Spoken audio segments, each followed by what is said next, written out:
Bonjour et bienvenue dans cette nouvelle vidéo d'ACBEP Compte. Au cours de cette vidéo, je vais vous présenter en fait les aides générales et puis les aides contextuelles. Alors les aides générales, en fait, il y en a déjà de deux sortes. La première et la plus importante d'entre nous, c'est l'aide du menu principal ici. Donc l'aide, on a déjà revu ensemble l'aide bien débutée. Donc, nous allons aborder l'aide sur tous les sous-menus. Et donc, dans cette aide, on vous présente en fait tous les sous-menus.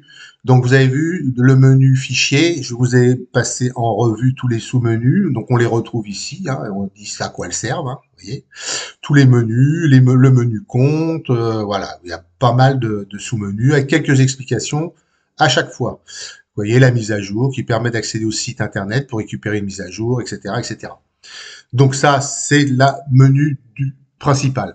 Ensuite, vous avez des menus générales en fait qui concernent chacune des fenêtres et chacune finalement et chacun des formulaires en général.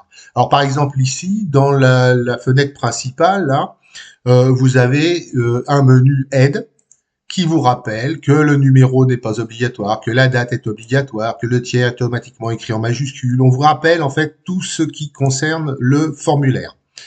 Et vous avez ça pour tous les menus. Par exemple, si je vais, je sais pas moi, dans le menu configuration des catégories qu'on avait fait, on va retrouver pareil un menu aide qui explique comment on fait pour remplir le formulaire du menu des catégories.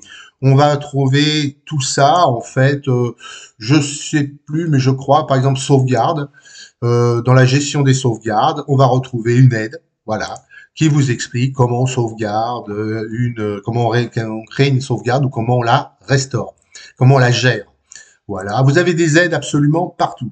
Vous avez aussi une aide qui est contextuelle, qui est très intéressante. C'est chaque fois que vous allez sur un champ quelconque, on vous explique, par exemple, si je vais sur le champ ici formulaire, on vous dit qu'il faut voir l'aide, donc qu'il faut se reporter à l'aide, donc qui est ici, ou qu'il faut ou Alt D pour le détail. Oui, parce que je vous ai oublié de vous dire, mais il y a beaucoup en fait de raccourcis clavier qui vous permettent d'obtenir à peu près tout pour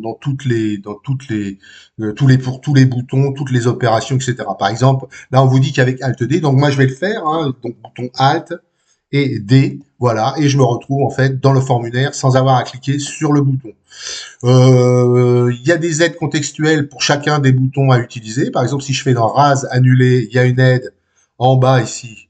Alors, je peux pas vous la montrer parce que si je déplace en fait la souris, ça va disparaître. Mais vous voyez, il y a une aide en bas de l'écran ici, sur la barre des aides contextuelles. Vous retrouvez à quoi correspond ce bouton et puis on vous donne la raccourci clavier qui vous permet de le faire. Donc, remise à zéro des paramètres.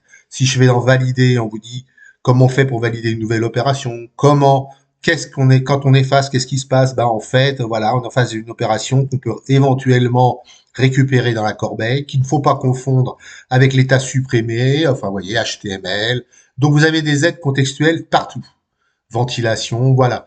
Vous avez, au niveau des opérations elles-mêmes, on vous rappelle qu'un double clic sur une opération permet de récupérer tous ces paramètres dans le formulaire. Donc, vous avez ça absolument pour toutes les opérations, pour toutes les fenêtres, toutes les fonctions d'ACBEP compte. Configuration des catégories, donc vous avez vu, il y avait l'aide, mais si je vais ici dans la ligne, vous voyez, si je vais dans le menu déroulant qui se situe ici, par exemple, et que je me mets sur un des menus, on vous explique de nouveau en bas dans la barre des aides contextuelles, un double clic dans la liste de sélection permet de récupérer catégories et sous-catégories, etc. Donc vraiment vous êtes guidé partout et vous devriez ne pas avoir le moindre problème. Eh bien je vous dis au revoir et puis à bientôt pour une nouvelle vidéo. Au revoir.